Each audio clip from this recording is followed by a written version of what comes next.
Once upon a time, in a faraway kingdom nestled between rolling hills and a sparkling sea, there lived two young men. They were born on the same day, in the same village, sharing the same hopes and dreams for their future. Their names were Kael and Arin, and although they were the best of friends, their paths in life were as different as night and day. Kael, with his broad shoulders and calloused hands, dedicated his life to the warrior's way. He trained relentlessly, honing his skills with the sword and shield, preparing himself to defend the kingdom from any threat that might come its way. On the other hand, Arin found solace in the written word, while he too understood the importance of defending their homeland. He believed that the pen was mightier than the sword, and chose to become a poet, mastering the art of weaving words into powerful verses that could move hearts and inspire minds. As the years went by, Kael's prowess on the battlefield became a legend whispered in hushed tones across the kingdom. People would gather around, wide-eyed, listening to tales of his bravery and strength. But when Arin recited his poems, people would often break into laughter, mocking his soft and gentle words. What use are your poems in the face of danger? They would jeer. Only a warrior with a sharp sword can protect us.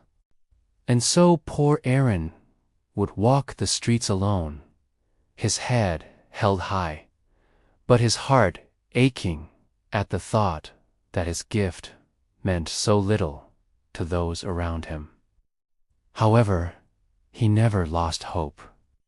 For deep down, Arin knew that his words had power, even if others couldn't see it.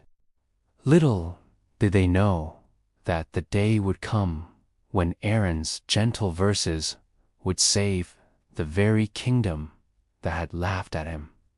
Then, one day, the neighboring kingdom, envious of their prosperity, declared war and sent a massive army to lay siege to their peaceful lands. Fear gripped the villagers as they watched the enemy draw closer. All seemed lost until Kael returned from a scouting mission, his face grim but determined. "We must fight," he told the villagers, "for only with our swords can we defeat the invaders and protect our homes." And so the villagers, inspired by Kael's courage, prepared to defend their land. When the enemy army arrived, the battle was fierce. Kael, with his sword raised high, led the charge, his heart pounding with the thrill of the fight. As the sun climbed higher in the sky, the battle raged on. But slowly, the villagers' hope began to dwindle. The enemy army, larger and stronger than they had anticipated, pushed them back inch by inch, forcing them to retreat deeper and deeper into the safety of their village walls. Meanwhile, as the sounds of battle echoed through the kingdom, Arin sat by the river, his brow furrowed in thought. Though he, too, wished to help his people, he knew that his strength lay not in physical prowess, but in the power of his words. And so as the sun began its slow descent, casting long shadows across the land, he dipped his quill into the ink, his mind racing to find the right words to lift the spirits of his people. That night, as the villagers huddled together, fear gnawing at their hearts, a messenger arrived, bearing an urgent plea from Kael.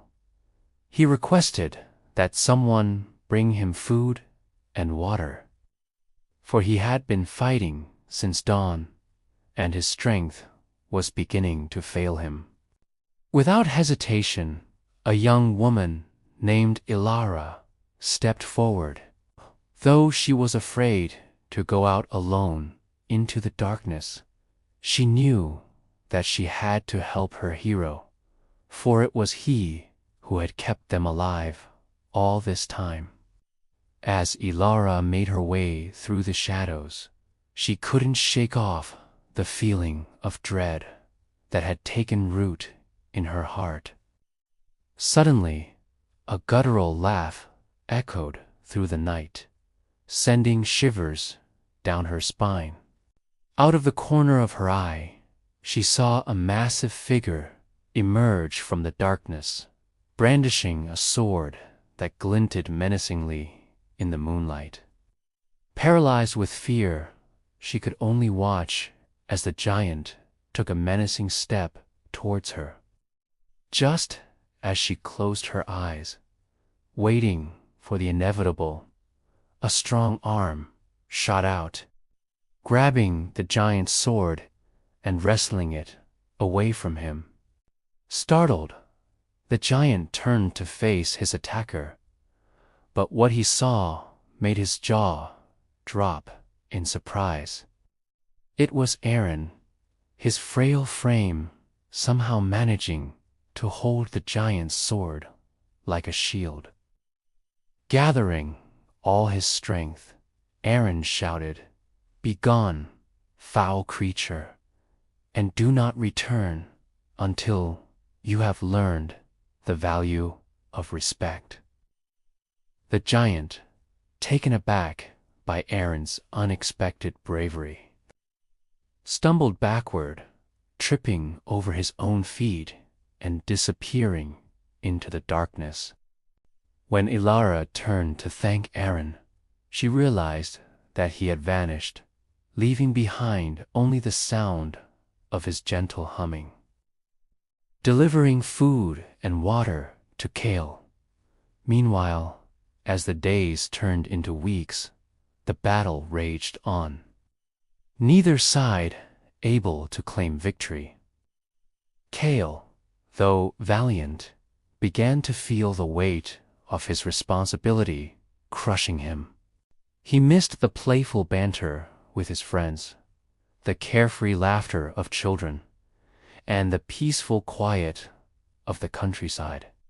Exhausted and disheartened, he sat by the river, the sounds of battle a distant hum in his ears. It was then that he noticed a small gathering of villagers by the bank, their faces illuminated by the flickering light of a bonfire. Curious, he walked closer and saw Ilara reading aloud from a scroll, her voice echoing the sentiments of a grateful nation. "For without your words, dear poet, our spirits would have long ago crumbled like the crumbling walls of our city.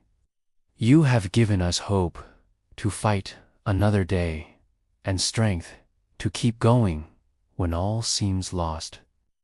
Realizing the profound impact his friend had on their spirits, Kael felt a surge of pride. From that day on, the tide of the battle turned. Not because of any change in strength or numbers, but because of something far more powerful: hope. The villagers, inspired by Arin's words, fought with renewed vigor, knowing that they weren't just defending their homes, but also the values that made them human.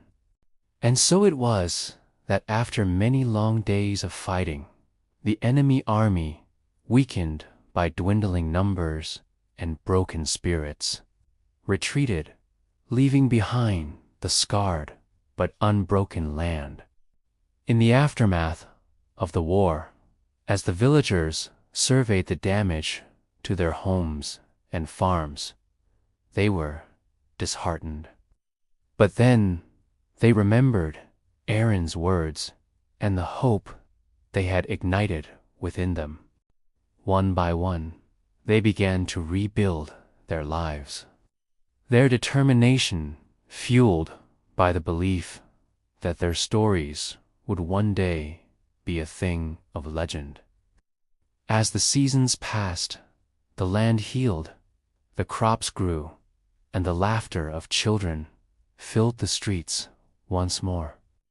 And whenever anyone asked how they had managed to endure such a long and difficult battle, the answer was always the same. It was the strength of their will, the resilience of their spirit, and above all, the power of words that had carried them through the darkness and led them to victory.